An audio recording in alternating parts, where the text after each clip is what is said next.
살아계시는 하나님. 시작. 예나 지금이나 변함없는 게 세상은 끊임없이 기독교를 탄압하고 핍박을 한다는 사실입니다. 왜냐하면 세상과 하나님의 나라가 대치의 국면에 있기 때문에 그래요. 그래서 주님은 끊임없이 말씀합니다. 너희는 세상 사랑하지 마라. 세상에 있는 것이 아버지께로 온 게 아니고 세상으로 왔다.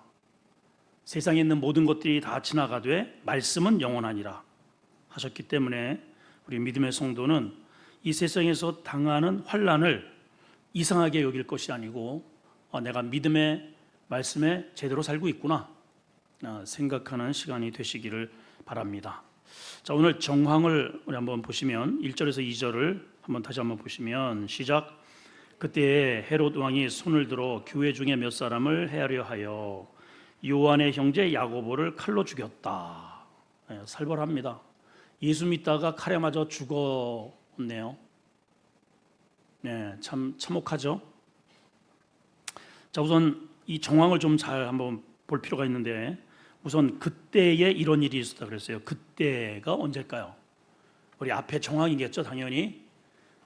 자, 예수님이 이 땅에 오셔서 끊임없이 이사에서부터 시작되는 예수 그리스도의 이 땅의 나심에 대해서 성경은 끊임없이 얘기를 하는데 말씀대로 그대로 이루어졌고 주님이 이 땅에 오셨습니다. 그러나 유대인들은 영적 눈이 어두워져서 예수 그리스도를 알아보지 못하고 십자가에 못질을 해버립니다. 바로 그분이 실제로 오시려고 예언했던 바로 메시아 하나님의 아들이셨습니다. 자, 그리고 이제 예수님이 부활을 승천하시기 이전까지만 하더라도 주님이 제자들을 직접 부르시고 실물 교육을 시키시고 심지어는 눈먼 자 또 안절병이 수많은 기적, 이적, 무리로 걸으시고 자연까지 이렇게 복종케 하시는 정말 놀라운 그러한 이적과 기사를 많이 보여주시고 클라이막스는 죽은 자를 살려내는 일이었습니다. 이미 벌써 썩어서 냄새가 나나이다. 근데 문을 열어라. 나사로야 나와라. 그랬더니 걸어 나오더라 이 말이죠. 예수 그리스도는 생명의 주권자, 사망을 이기시는 분으로 마지막 당신의 그러한 모든 사역의 그 클라이막스를 마치시고 본인이 그렇게 해서 우리 모든 인류의 죄를 담당하시고 이제 십자가에 돌아가시게 됩니다. 그리고 이제 그 죽음은 죄의 삭시기 때문에 예수님은 죄가 없어요. 예수님이 죽어야 했던 것은 순전히 나 때문입니다. 내가 지은 죄 때문에 대신 죽으신 거죠. 예수 그리스도 자체는 하나님의 아들이기 때문에 마귀가 예수님 그 자체를 영혼을 지옥까지 끌고 갈 수가 없기 때문에 부활하신 거예요. 그 부활하실 때 이 예수 그리스도를 옆에 이렇게 찰싹 달라붙고 믿는 자들을 함께 끌어올리시는 거죠.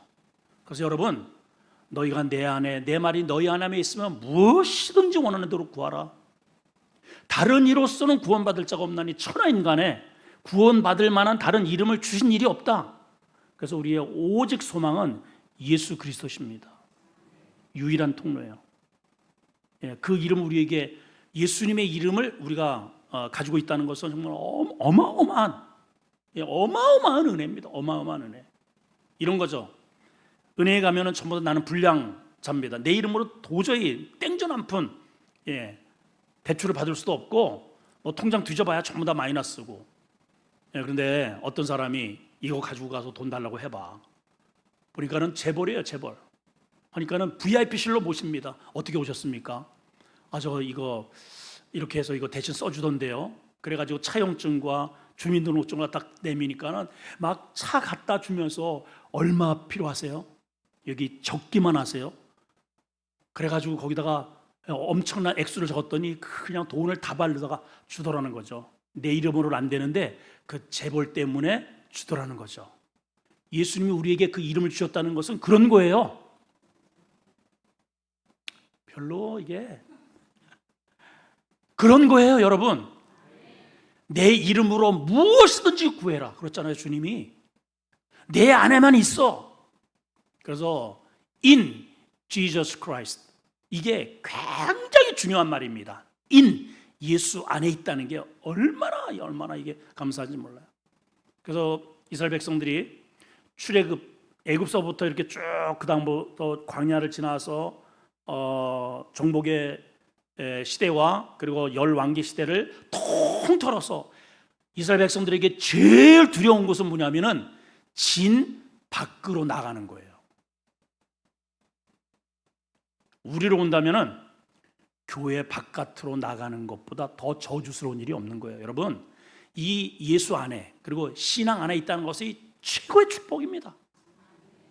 최고의 축복. 근데 세상은 이 축복을 알기 때문에 어떻게 해서든지 이 안에서 우리를 끄집어내려고 그래요.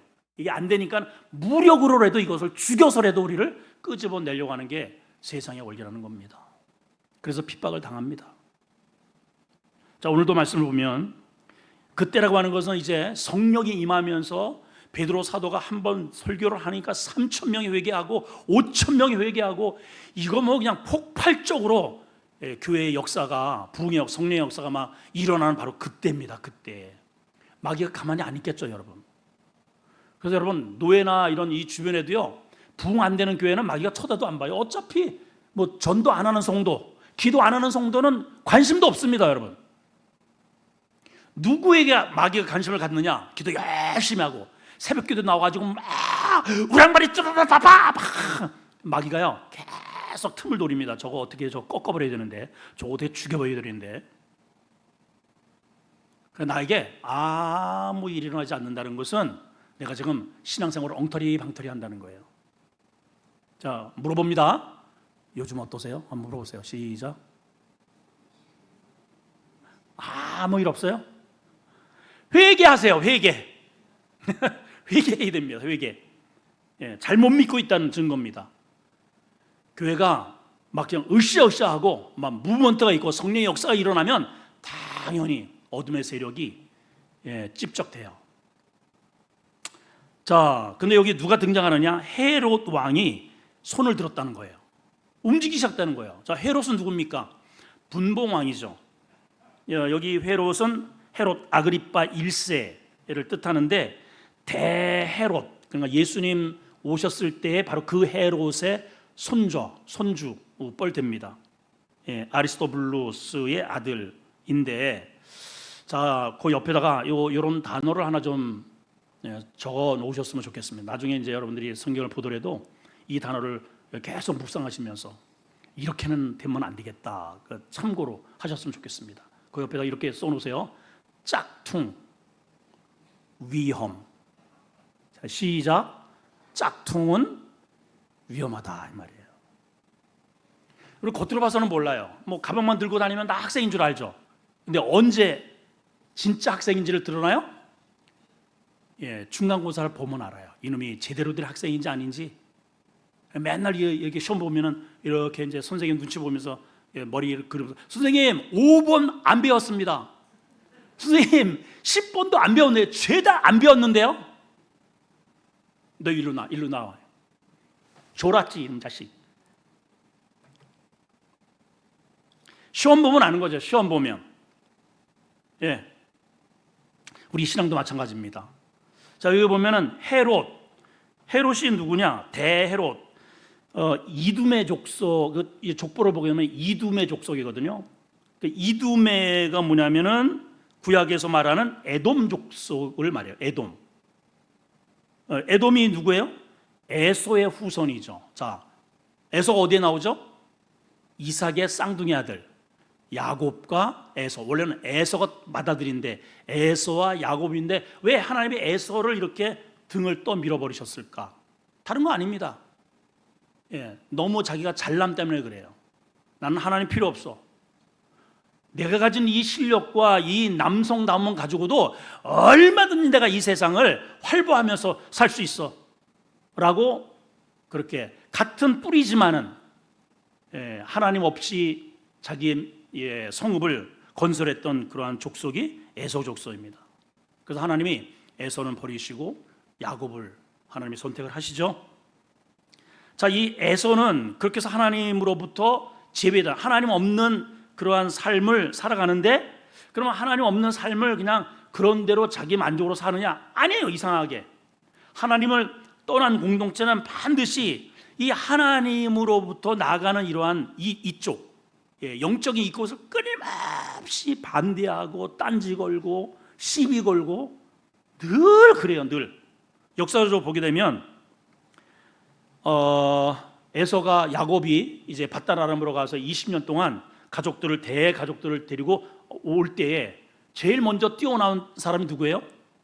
에서가 칼 들고 군사들을 모아가지고 죽이겠다고 찾아 나왔잖아요. 또 이스라엘 백성들이 이제 그 애굽을 이제 탈출을 해서 그 홍해를 가르고 그 이제 우리 영적으로 본다면은 집단 세례로 이렇게 뜻하기도 합니다. 그리고 이제 본격적으로 믿음의 순례의 길을 행할 때 가장 먼저 이렇게 앞길을 막고 전쟁을 치렀던 사람들이 누구냐면 아말렉 족속이에요. 그 아말렉이 어디에서 나왔는가? 아말렉 바로 에서의 그 후예에서 나온 족속입니다. 아말렉 족속에서 누가 나왔는가? 하만이라고 하는 사람을 여러분 기억하실 거예요. 에스더서에 나오죠. 그래서 이스라엘을 완전히 그냥 몰살을 시키려고 했던 그 족속이 바로 그 아말렉 후예입니다. 사울이 길보아 전투에서 마지막 이제 숨을 죽을 때에도 그 옆에서 이 사울이 그런 얘기를 하죠. 죽어가면서도 적들에게 죽는 것이 창피하니까 내 이 면류관과 고리를 벗겨서 네가 죽여라. 결국은 그 친구가 누구냐면 아말렉 소년이에요. 그게 예수님이 하나님께서 출애굽기 17장에도 아말렉과의 전쟁 가운데 이미 끝났어요. 모세가 이제 손을 들고 그 다음에 이제 여호수아가 밑에서 전쟁을 치르죠. 손이 올라가면 이기고 내려오면 지고. 이게 똑같아요. 지금도 여러분들이 기도의 손이 올라가면 어떠한 상황에서도 승리합니다. 기도의 손이 내려오면 영적으로 패배하는 겁니다. 우리 한번 선포합시다. 기도의 손을 올리자. 요즘 내려가 계시나요? 빨리 올리셔야 됩니다. 그러면 우리 직장에 가 있고 학교 가 있고 이렇게 나가 있는 우리 남편들이 직장에서 맨날 의도 터져요. 이거 그만둬야 되느냐 맨날 소리 집어던지고. 그거 왜 그러냐? 내가 기도의 손이 내려와서 그래요. 자녀들도 마찬가지입니다. 보이지 않는 골방에 가가지고 막 그냥 별의별 생각을 하고 그냥 수면제를 갖다 놓고서 이걸 먹어야 되느냐 말아야 되느냐, 이러한 고뇌를 왜 하게 하느냐? 엄마가 기도의 손이 내려오면 마귀가 그렇게 흔들어 버린다 이 말이에요. 여러분, 기도의 손을 올리시기를 축복합니다. 지금도 이 에돔의 후예들이 정치적 권력, 지금 이 사람이 누굽니까? 헤롯. 정치꾼이잖아요. 정치꾼. 지금도 똑같아요. 여러분, 정치하는 그 세력을 비호로 해서 교회를 탄압하는 거예요. 똑같습니다.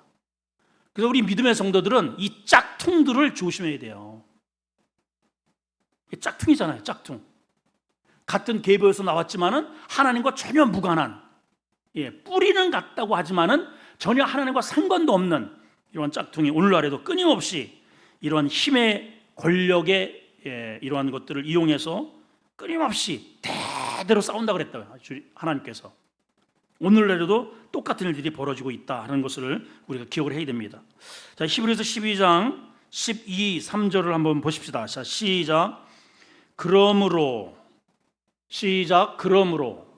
피곤한 손과 연약한 무릎을 이렇게 세우고 너희 발을 위하여 곧은 길을 만들어 저는 다리로 하여금 어그러지지 않고 고침을 받게 해라.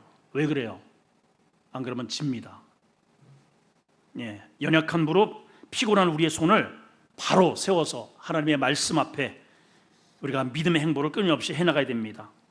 자, 오늘 이 본문을 통해서 우리 몇 가지 좀 교훈을 한번 받으려고 하는데, 자, 첫째는 내 신앙의 양심이 정상적으로 작동을 하고 있는가를 한번 볼 필요가 있습니다. 자, 3절을 읽습니다. 시작.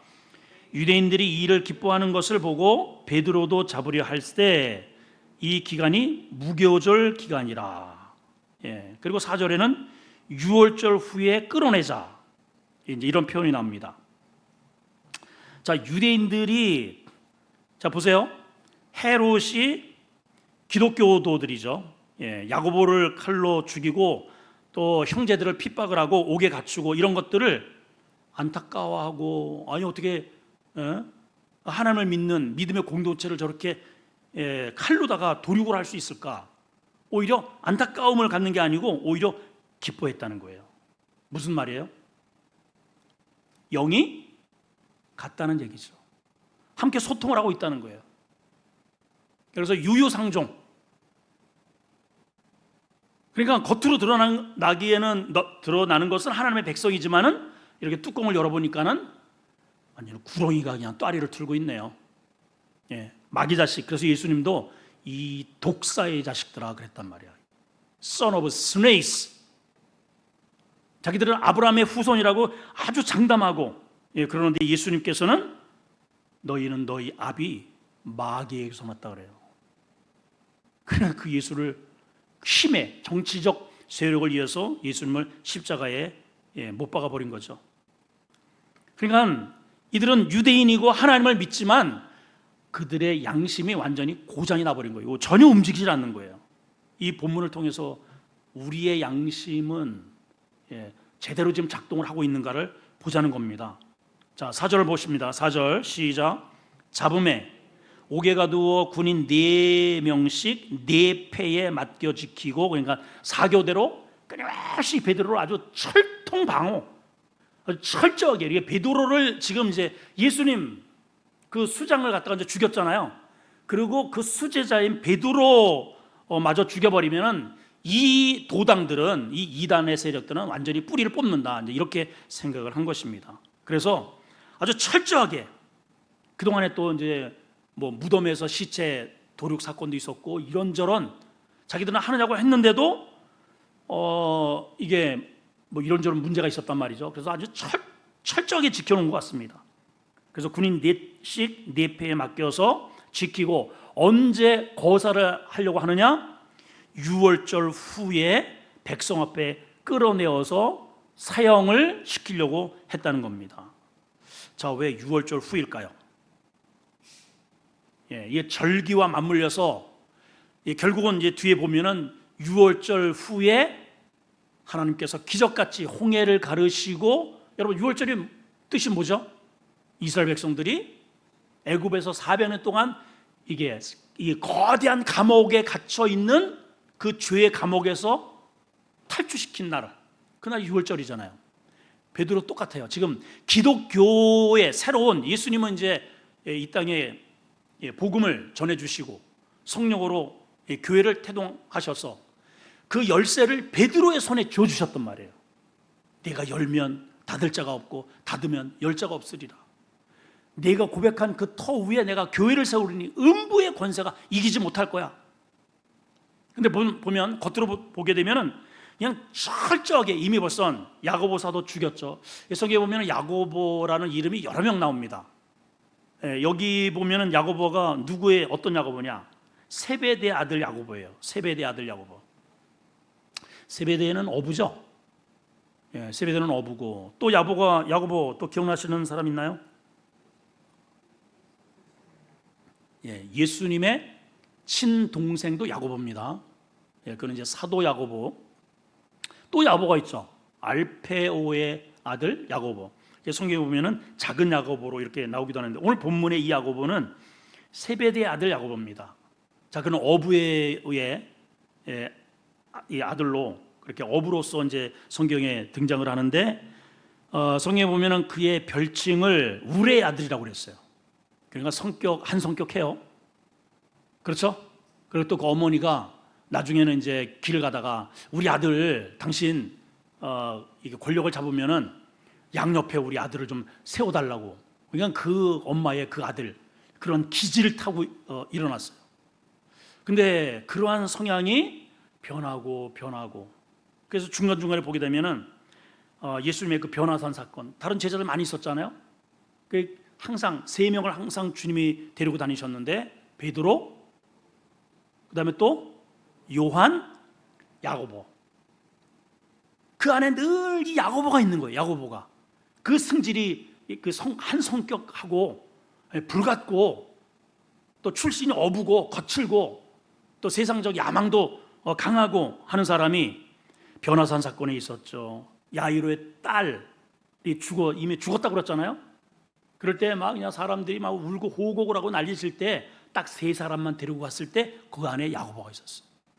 겟세마네 동산 안에서도 예수님께서 마지막 기도를 하실 때 막 땀방울이 핏방울이 될 정도로 정말 외롭고 힘들고 어려운 바로 그때에 따로 이렇게 세 제자를 골라서 갔을 때에도 야고보가 거기 있었어요. 그리고 이제 주님이 승천하신 이후에 12 제자 가운데 가장 최초로 먼저 예수 그리스도의 복음을 위해서, 교회를 위해서 지키기 위해서 첫 번째 순교자가 누구냐면 그 야고보입니다. 처음에는 누구보다도 성공하기를 원했고 누구보다도 한 성격했고, 근데 그것을 그리스도께 딱 고정을 하니까 믿음의 지조답게 가장 최초로 먼저 순교의 반열에 오르는 그러한 일을 하네요. 자, 그런데 이제 이게 시너지가 되어서 베드로도 이제 잡으려고 했다 이 말이죠. 오늘 베드로도. 그래서 이 베드로까지 처형을 하면 이 기독교는 완전히 이제는 끝장난다, 뿌리 뽑는다, 이러한 사단의 아주 철저한 계획 속에 이 일이 진행됩니다. 그리고 그 D-Day를 언제로 잡았는가? 4절에 보니까 6월절 후로 이렇게 해놨어요. 그러니까 철저히 이거는 정치적인 계산서가 담겨져 있는 겁니다. 왜냐? 6월절 때 디아스포라 유대인들, 세계 곳곳에 흩어져 있는 유대인들이 다 평균 200만 명 정도가 예루살렘에 군집을 한다고 그래요. 그러니까 그때 많은 사람들이 보는 앞에서 이 기독교당의 이단의 이 괴수를 처형을 하게 되면 그만큼 지금 더군다나 유대인들이 다 자기를 지지하고 있잖아요. 야고보를 죽인 것에 대해서 다 박수를 치고 앞에 보니까는 다 호응을 해주고 잘했다고 하고 있잖아요. 거기다가 베드로까지 모든 사람들이 보는 앞에서 그렇게 처형을 하게 되면은 자기의 정치 기반이 탄탄해지고, 자기 본래 이두메 출신이잖아요. 이방 출신임에도 불구하고 이제 그런 게 이제 늘 문제가 있어서 헤롯 왕은 성전을 갖다 크게 넓혀가지고 유대인을 환심을 사기 위해서, 왜냐하면 자기가 짝퉁이니까. 근데 이게 지금 얼마나 이 기회가 좋아요. 그렇게 해서 D-Day를 잡았다는 것이죠. 자, 이게 어떤 의미인가? 자, 하나님의 성령에 우리 마찬가지로 내가 믿음으로 하나님의 말씀으로 제대로 이렇게 신앙생활을 하려고 하면 마귀 자체도요 이거를 꺾기 위해서 함께 이런 움직임을 한다는 거예요. 여러분, 이거를 여러분들이 이겨낼 수 있어야 돼요, 여러분. 가만히 보면 성도들이 자기 스스로 자기에게 자가당착에 빠진 경우가 있어요. 아, 목사님 그렇게 하고 싶은데 저는요 이게 문제예요. 이게 있어서 해가지고 늘 그거를 한유화시켜. 예? 6월절이 뭐예요? 패스오버, 뛰어넘어. 그렇죠? 또 시작이야, 또 시작. 그냥 다시. 굉장히 중요한, 마귀는 좀 언제 하려고요? 6월절 때 이 문을 꽉 닫으려고 하는 거예요. 넘어가지 못하게. 6월절은 뭐예요? 넘어가는 거예요. 우리가 패스오버, 저주가 넘어가고 죽음이 넘어가고, 그렇죠? 종살이가 넘어가고, 넘어가는 거예요. 이게 우리 넘어가야 됩니다. 고난과 죽음과 저주를 이렇게 뛰어넘어야죠. 무엇으로? 예수의 보혈의 힘으로. 주님이 대신 여기에 당할 그 모든 저주를 대신 담아 주셨잖아요. 그래서 거기 그 힘으로 너는 넘어가 해가지고 나를 집어 던졌단 말이죠. 이 애굽에서 거룩한 가난한 땅으로, 이 지옥에서 영원한 천국으로. 근데 우리 스스로가 목사님, 하나님, 저는 이런 문제가 있고 이런 문제가 있어서 못 가요 하고 있어. 어쩌자는 거예요, 여러분? 어쩌자는 거예요? 마귀는 좀 봐봐요. 지금 철저히 계획하고 있잖아요. 4명씩 4부대가 4교대로 철통같이, 그리고 옥에다가 딱 가둬놓고 막 2중 3중으로다가 그냥 열쇠를 꽉 잠겨놓고 그냥 막 철통 방어를 하고 있습니다. 너는 내일이면 끝나. 6월절. 근데 여러분, 그 유월절은 누구의 날인가요? 마귀의 승리가 아니고 이스라엘의 승리예요. 마귀의 함성이 아니라 기독교도들의, 예수 믿는 사람들의 승리의 날이 유월절이죠. 유월절. 할렐루야. 자, 그래서 이제 두 번째로 한번 넘어갑시다. 자, 내 신앙은 정상 작동하는가, 이거예요. 두 번째, 내 믿음은 견고한가. 시작. 좀 다부지게 좀 한번 해보세요. 시작. 내 믿음은 견고한가. 5절 6절 봅시다. 자, 어떤 부분에서 이러한 표제가 나왔는지 한번 살펴보십시다. 5절 6절 시작. 이에 베드로는 옥에 갇혔고 교회는 그를 위해 간절히 하나님께 기도하더라. 헤롯이 잡아내려고 하는 언제가 되었어요? 전날이 되었어요. 내일이면 D-Day입니다. 요 밤이 지나면 내일은 어떻게 돼요? 모가지 된공이에요. 그래서 수많은 군중들이 기다리고 있습니다. 그렇죠? 자, 이런 상황입니다. 근데 지금 베드로가 뭐 하고 있어요? 누워서 주무시고 계셔요. 저 좀 보세요. 내일이면 단두대에 올라가. 내가 여러분들이 내일이면 내가 목이 이제 지금 군중들 다 준비되어 있어요. 지금 나는 감옥에 있고요. 앞에는 군인들이 4명이서 그냥 나 하나 지키겠다고 계속 교대로 이래가지고 밤을 철통 방어를 합니다. 나갈 수 있어요? 여러분, 여기서 빠져나간다는 희망이나 이렇게 생각할 수 있을까요?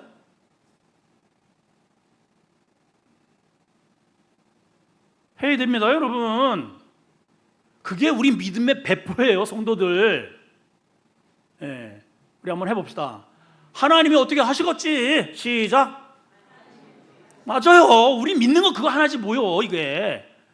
아무리 막 철통 방어로다가 뭐 내가 감옥에 있고 꼼짝 달싹할 수 없는 이런 상황이라도 하나님이 하시겠지. 이게 믿음 아니겠어요? 여러분, 베드로가 이 상황에서 누워서 잔다는 게 말이 돼요? 베드로는 이 순간에 주님께서 자신에게 해준 말을 기억하고 있는 거예요. 베드로야, 전에는 베드로가 아니죠. 시몬, 요한의 아들 시몬아, 내가 오늘 너 나를 뭐 누구라고 여기니? 주는 그리스도시요, 크리스토스, 하나님의 Son of God, 하나님의 아들이십니다. 오케이 바요나 시몬아, 너 복이 있다. 오늘서부터 너 이름 바꿔. 오늘부터 너는 페트라라 해라. 너는 반석이야. 내 위에 교회를 세울 텐데 음부의 권세들이 아무리 너를 둘러쳐도 절대로 너를 이기지 못해. 주님이 생생하게 자기한테 해주신 말씀이 있거든요. 음부의 이 어둠의 세력이 절대로 너를 이기지 못해. 베드로는 그거 하나 딱 기억하고 있는 거예요. 그리고 성령이 임하셨습니다. 자기가 그거 무식하잖아요. 뭐 공부를 제대로 했습니까? 어부. 근데 그 성령의 능력으로 인해서 음부의 권세가 하나님의 능력으로 이기지 못한다. 그 말씀 믿고 그냥 뭐 어쩌고 저쩌고 그렇게 얘기를 했는데 3,000명이 모여들고 5,000명이 모여들고, 그냥 눈 한번 이렇게 꼼짝하니까 귀신이 떠나가고 막 죽은 자가 살아나고, 이런 일이 있더라 이 말이에요, 여러분. 그리고서 지금 감옥에 온 거예요. 내일이면 이제 자기의 이 시나리오로 6월절 수많은 사람들이 지금 우성성 전부 다 비보요, 내일 판결을 한답니다. 광장으로 모이시오. 다 세팅이 되어 있어요. 베드로가 죽어가는 모습을 보기 위해서. 근데 베드로는 잡니다. 마치 예수님이 제자들과 함께 배를 타셨죠. 저 고물에 배가 지금 막 일렁거리고 막 제자들은 막 죽겠다고 날치면 막 그냥 죽을 상황입니다. 그런데 주님은 그냥 코를 고고 그냥 드렁드렁 주무시네요. 제자들이 깨웁니다. 아니, 우리의 죽게 된 것을 왜 돌보지 않습니까? 그 주님이 한마디야. 이 믿음이 없는 녀석들아. 그리고 한마디예요. 이 일렁거리는 바다를 향해서 조용히 해! 그러니까 사일런스 했더라 이 말이야. 잔잔해졌더라. 우리 한번 해볼까요? 자, 잔잔하라. 시작. 잔잔하라. 여러분, 삶이 요동치고 힘들고 막 일렁거리고 막 난리 보고 주변에서 막 그냥 다 사기를 치셔도요, 여러분들은 눈 하나 깜짝하지 말고 예수 그리스도의 이름으로 명하노니 조용해, 잔잔할지어다. 그러면 끝나는 거예요. 그냥 이게 이론이 아니고 우리는 이론으로만 가지고 있어요. 이론으로만. 예, 근데 베드로는 실제 이런 상황에서 그 믿음을 작동시키더라 하는 거예요. 또 멍뚱멀뚱. 여러분, 실질적으로 여러분 삶 속에 그 고난의 상황에 그냥 떠버리지 말고 믿음을 온시켜 주세요. 이렇게 작동시키세요. 할렐루야. 그러니까 잠을 잘 수 있겠죠. 잠은요, 여러분, 이게 마음이 평안하지 않으면 제가 한 3일을요, 아직 이게 어떠한 이렇게 문제가 하나 생겼었어요. 그 당시에 제가 고민을 해야 할 문제가 이렇게 딱 생겼는데, 아무리 제가 이제 뭐 100을 세고 뭐 1000을 세고 그러면 잠다 그러잖아요. 하나, 둘, 셋, 넷, 100, 200. 그냥 정신만 말똥말똥이 하루 꼴딱 세웠어요. 예. 그다음에 이제 그 다음 날 뭐 낮에는 또 이제 근무를 해야 되니까 그 저녁에 했는데 이틀 때가 되었잖아요. 방언을 하고 아버지 제발 저 좀 잠 좀 세워주세요. 아버지 역사해 주세요. 이게 이 어떤 신경이 극에 달하니까는 이게 이 뇌파가 이게 자동적으로 이게 움직인다는 거예요. 이러다 보니까 음식물이 이 배에 뭔가 들어가야 이게 이렇게 이게 오토매틱이거든요. 음식물이 들어가면은 뇌에서 자 움직여 그러면은 위가 움직여 가지고 소화제를 이렇게 해 가지고 이제 소화를 시켜서 보내는데, 음식물이 들어가지 않는데 이 뇌가 계속 움직이니까는 이 위가 자동적으로 움직이는 거예요. 음식물이 없는 상태에서 이게 위액이 들어오니까 위 벽을 다 긁어버리는 거예요. 제가 막 이걸 쥐고서 막 댕굴댕굴 방에서 막 굴러요. 그래서 응급실을 2번을 실려갔어요. 가가지고 뭐 전부 다 피 검사, 다 조사를 해도 아무 이상이 없대요. 나는 죽겠는데 진짜. 막 그냥 마약을 집어넣어도 이게 안 들어요. 예. 그래서 제가 이제 한 번은 의사 선생님이 들어오셨길래 물어봤어요. 선생님, 아니 다른 거 아무렇지도 않은데 아니 이게 이거 무슨 주세요? 그랬더니 이게 마약제래요. 마약제. 하도 진통이 심하다니까는 이거를 해도 이게 안 들어요. 그 정도로 이걸 다 위벽을 다 그냥 긁어버리는 거예요. 이게. 예. 그래서 물어봤어요. 왜 이런 현상이 일어납니까? 이 의사 선생님이 한마디 해요 저한테. 요즘 뭐 이렇게 신경 쓰는 일 있으세요? 이 뇌가요 너무 극도의 신경을 쓰게 되면은 음식이 들어와야 이게 움직여 해야 명령이 되는데, 음식이 안 들어와도 너무 신경을 쓰면 이게 뇌파가 계속 작동해서 그래서 그러는 거예요. 마음을 좀 내려놓으세요. 그때 제가 침대에서 내려와가지고 하나님 뭐 이것저것 뭐 다 필요 없고요, 그냥 하나님 저 살려만 주시면 그냥 하나님 가라는 대로 그냥 하라는 대로 다 하겠습니다. 그러니까 그때 제가 쥐고 뭔가를 하려고 했던 그게 탁 내려놓게 되더라고요. 아, 이게 죽어야 가능한 거로구나 이게. 그게 제가 그 경험을 했어요. 우리 인간은요 조그만 근심거리가 하나 딱 들어오면은 잠을 못 자요, 여러분. 베드로가 내일이면 죽어요. 잠을 잔다는 것은 실질적으로 그 믿음을, 주님이 내게 주시는 그 믿음을 실질적인 자기의 삶 속에 적용을 시켰다는 거예요. 나는 적용이 안 되더라고요, 그게. 그때 안수 받았어요, 이미. 그런데도 그런 고민 때문에 응급실에 왔다리 이런 짝퉁 가짜배기. 그러고 보내신 게 우리 아름다운 교회입니다. 저를 죽여서. 네가 할 수 있는 게 뭐가 있냐? 그거죠, 여러분. 여러분 빨리 내려놓으세요. 대답을 안 해요. 내려놓으세요. 좋은 말 할 때 내려놓으시는 게 신상에 좋습니다. 아멘. 자, 이 본문에서 사도 바울에게 한 2가지의 아주 굉장히 중요한 영적 교훈이 있습니다. 첫째는 베드로가 환경에 흔들리지 않는 믿음이었다. 자, 6절 보시면은 이렇게 돼 있죠. 자, 시작. 헤롯이 잡아내려고 하는 그 전날 밤에 베드로가 두 군인 틈에서 쇠사슬에 매여 뭐하고 있어요? 바들바들 떨고 있어요. 숨을 들이락 내쉬락 그냥 어이구 이러고 있어요. 내가 예수 괜히 믿었나 봐. 내가 얘 어부나 할걸. 괜히 따라와가지고 이게 뭔 일이야. 내 이름 단지 내 인생이 끝나네. 이러고 있나요? 누워 자고 있는데 맡긴 거예요. 그냥 하나님께. 죽고 사는 것은 하나님께 있으니 주님 알아서 하이소. 나는 잘렵니다. 그거 사네요. 자, 무슨 믿음이에요? 환경에 흔들리지 않는 믿음이더라. 요한복음 14장 27절 우리 큰 소리로 시작. 평안을 너희에게 끼치노니 곧 나의 평안을 너희에게 주노라. 내가 너희에게 주는 것은 세상에 주는 것과 같지 않다. 세상에 주는 평안은 어떤 거예요? 배부르면 평안, 돈 있으면 평안, 건강한 평안, 승진하면 평안 이런 거예요. 조건부 평안이에요. 근데 주님이 주시는 평안은 그런 게 아니라는 거잖아요. 그런 거가 상관없는 평안. 아멘이죠. 그러니까 너희는 마음에 근심하지도 말고 두려워하지 마라. 이거 베드로가 들었어요, 안 들었어요? 주님께 이거 직접 들은 말이에요. 이거 이 베드로가 이 말을 너희는 평안을 너희에게 끼치노니 너희 중에 누가 있어요? 베드로가 있어요. 베드로가 그 제자 중에 수제자예요. 이 말을 기억하는 거예요. 베드로가 그 주님 주시는 그 평안으로 그냥 자는 거예요. 그냥.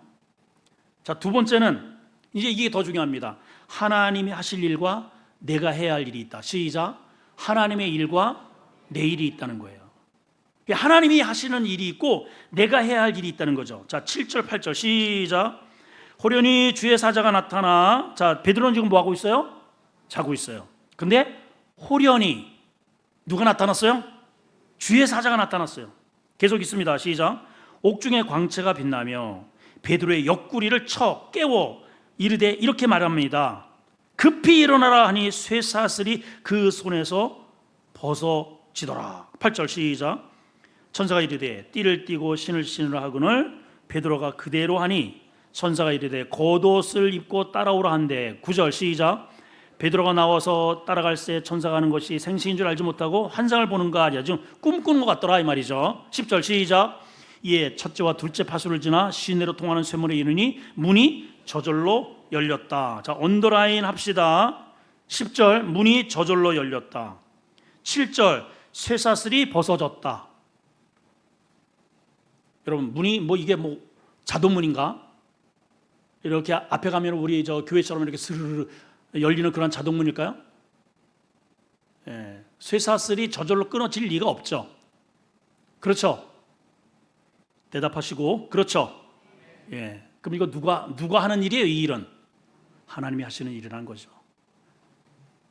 쇠사슬을 그 손에서 벗어 던지게 하고 문을 열어준 우리의 닫혀있는 문을 열어주는 일은 하나님이 하시는 일이에요.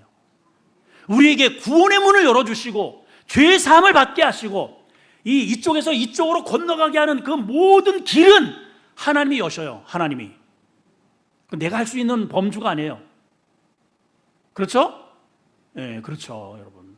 우리가 구원받는 것, 죄 사함 받는 것, 내 안에 갇혀 있는 이 모든 쇠문이 열려지고 자동문이 열려지고 이런 쇠사슬이 끊어지고 이것은 하나님의 몫입니다. 그래서 예수님께서 누가복음 4장에 말씀하시잖아요. 내가 온 것은 하나님의 영이 내게 부어주시고 나를 보내사, 그래서 나를 보내사 하는 일은 눈먼 자를 뜨게 하고 눌린 자를 자유롭게 하고 갇힌 자에게 해방을 주고 주의 은혜의 해를 전파하러 왔다. 그거는 주님이 하실 일이에요. 그 일을 어디서 완성? 십자가에서 우리가 받을 저주를 담당하심으로 인해서 우리에게 닫혀있는 문을 열어 제치는 그 일을 예수님이 사랑과 하나님의 영적인 은혜로 우리에게 해주신 거죠. 그러면 자, 이제 문이 열렸습니다. 내가 해야 할 일이 있어요. 내가 해야 할 일이 뭐냐? 뭘까요? 거기서 이제 오늘 아까 우리가 말씀 읽었죠? 7절에서 10절까지 내가 해야 할 일을 찾아보세요. 내가 해야 할 일. 자, 8절입니다. 시작. 천사가 이르되 띠를 띠고 신을 신어라. 베드로가 그대로 하니라. 자, 7절에도 하나 나와 있죠. 급히 일어나라. 자, 천사가 나를 깨웁니다. 옥문을 열어주십니다. 예, 문을 열어주세요. 이 단단하게 이 나를 묶고 있었던 이 쇠사슬, 이건 내 힘으로 안 됩니다. 하나님이 이거를 벗어준 거죠. 자, 일어나는 일은 내가 하는 일이에요. 띠를 띠고 신을 신어야 하는 일은 내가 해야 하는 일입니다. 우리 소돔과 고모라 성의 이야기를 너무나도 잘 알죠. 하나님께서 불비를 막 그냥 쏟아 놓으시고 롯과 그 가족에게 너 뒤돌아보지 말고 앞만 향하여 나가라.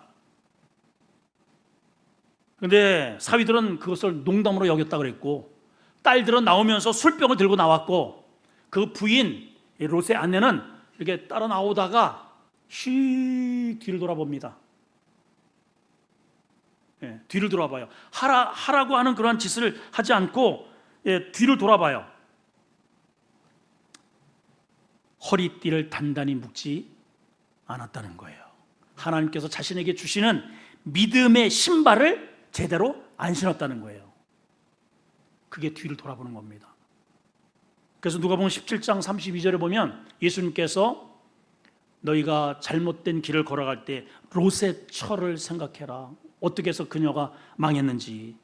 그리고 이 시간 롯의 처를 생각하라는 것이죠.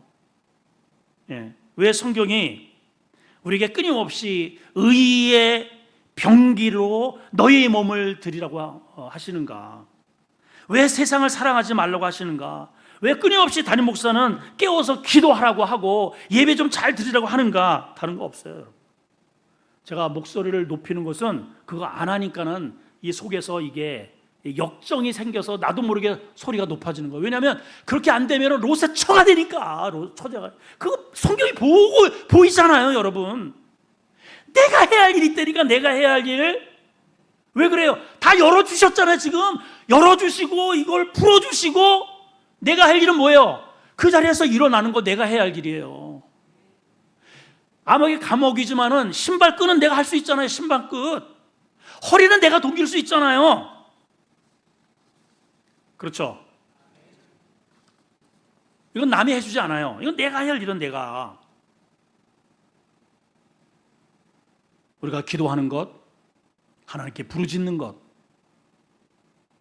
이 예배 자리에 나와서 하나님의 말씀을 듣고 다시 한번 내 마음을 동기는 것, 이건 내가 해야 할 일입니다. 하나님이 이 철통같이 지금 내일이면 끝날 내 인생을 문을 확 열어주셔서 살 길을 그 어마어마한 어둠의 적들의 그 소굴을 뚫고 나오도록 하나님께서 길을 여시는 하나님, 웨이메이커, 길을 여시는 하나님, 여러분들에게 이런 은혜가 쏟아지기를 축원합니다. 하나님은 우리에게 길을 여셔요. 우리의 쇠사슬을 끊어주셔요. 죄의 쇠사슬을 끊어주시고 어둠의 쇠사슬을 끊어주시고 동굴 속에 갇혀있는 우리의 문을 열어주시고 하나님이 하시는 일은 이거예요. 내가 이 같은 내일이 6월절이라고 그랬잖아요. 저들은 6월절 때 완벽하게 세팅이 다 돼 있습니다. 처형하기 위해서 다 준비되어 있지만은 주님은 우리에게 길을 여셔요. 세상은 자기들이 승리했다고 외치는 그날에 주님은 우리에게 구원의 문을 은밀하게 지금 진행시켜 나가시더라는 것이죠. 아멘. 자, 오늘 베드로의 이 과정을 통해서 우리가 꼭 마음에 새겨야 할 게 있습니다. 자, 첫째는 아무리 세상이 나를 겹겹이 나를 죽이려고 겹겹이 정치적인 또 여러 가지 이런 이 협박과 위협과 물질과 질병과 이런 것들로 그냥 이중삼중으로 나를 치고 들어온다 할지라도 내가 하나님을 믿는 그 믿음이 있다면 나는 오늘 이 저녁에 이 밤에 편안한 잠을 잘 수 있다. 이거예요. 무슨 힘으로? 주님의 돌보심 때문에. 그리고 주님은 길을 여시는 분이에요. 내가 할 일은 뭐냐? 일어서는 겁니다. 그 감옥 같은 삶에서 일어서시고 다시 이제 길을 떠나야 되니까는 신발끈을 동이고 허리를 질끈 감고 그래서 이 예배하는 것, 기도하는 것, 열심을 내는 것, 이건 내가 해야 할 일이에요. 하나님은 길을 여시는 하나님.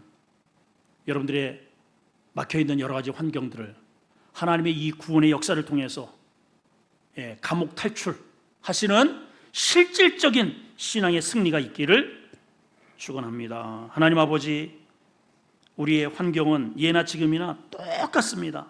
마귀 세력은 우리가 믿음이 점점 자라고 교회가 부흥할수록 더 겹겹이 핍박하고 죽이려고 덤벼듭니다. 그러나 우리 주님이 우리와 함께 하시는 한 우리는 안전합니다. 하나님께서 하시는 것은 우리에게 길을 여시는 일입니다. 우리의 착고를 풀어주시는 일입니다. 감옥의 문을 벌컥벌컥 열어 제쳐 주십니다. 구원의 문을 열어 주셨습니다. 그거 위해서 주님이 내 대신 엄청난 희생을 치르셨습니다. 우리가 해야 할 일은 이제 일어서는 겁니다. 좌절하고 낙심의 자리에서 오늘 일어서게 해 주시옵소서. 핑계만 대지 말고 우리 이제는 그 게으름과 나태함에서 벌떡 일어서게 하시고, 불신앙의 자리, 감옥 같은 환경에서 벌떡 일어서서 신발끈을 조이고 허리를 동기고 우리 주님 따라 나서게 해 주시옵소서. 예수님의 이름으로 기도합나이다. 아멘.